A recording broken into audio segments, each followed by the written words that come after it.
Hello, I'm Senator Saxby Chambliss from Georgia. Before I begin my remarks, I'd like to take a moment to acknowledge the passing of a colleague, Senator Robert Byrd, the longest-serving senator ever. He had the greatest respect for the rules and traditions of the Senate and for all three branches of government. He defended them with passion and vigor. I extend my deepest sympathies to Senator Byrd's family. Tomorrow is the 4th of July. And from the village squares of New England to the palm-fringed beaches of California and from the courthouse green in my hometown of Moultrie, Georgia, to windswept prairie cities and beyond, Americans are gathering this weekend to celebrate our nation's birthday. Amid the red, white, and blue bunting and family picnics, many of us will listen to the words of a document published 234 years ago that urged Americans to throw off the yoke of a king and make their own destiny as an independent nation and a free people. Signing the Declaration of Independence was a daring move by the brave, thoughtful men. By embarking on such a bold experiment, they risked life and limb to create a nation based not on ethnicity or religion or geographic boundaries, but one based solely on ideas. The Declaration of Independence is, quite simply, a textbook of freedom. As the Declaration's parchment has yellowed with age, America has become a rich nation whose ideals and economy have been the envy of the world. We have faced down many enemies at home and abroad. But one of the most dangerous threats confronting America today doesn't come from without, but from within. And I'm talking about our national debt.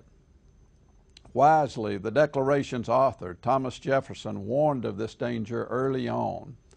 As he once said, "There does not exist an engine so corruptive of the government and so demoralizing of the nation as public debt.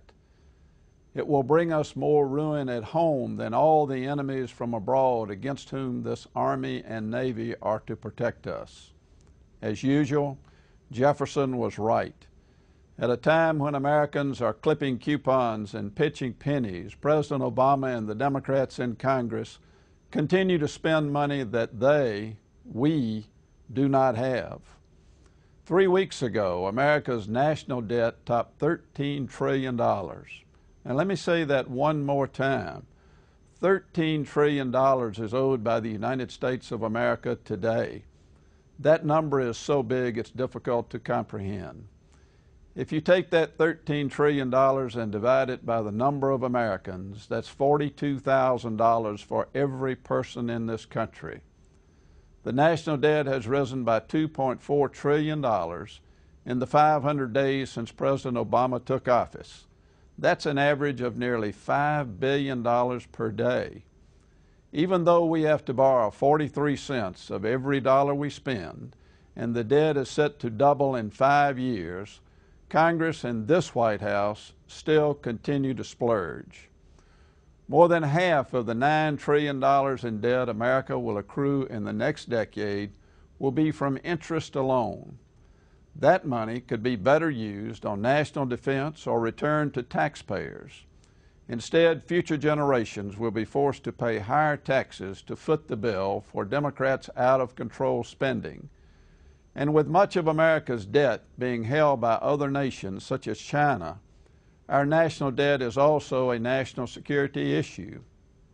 No less than the chairman of the Joint Chiefs of Staff, Admiral Michael Mullins, said last month, "I actually believe that the biggest national security threat we have is our national debt." Just as with our energy and food supplies, America is vulnerable when we disproportionately rely on other nations. It is a matter of great concern that we are in deep debt to countries that often don't share our values or positions.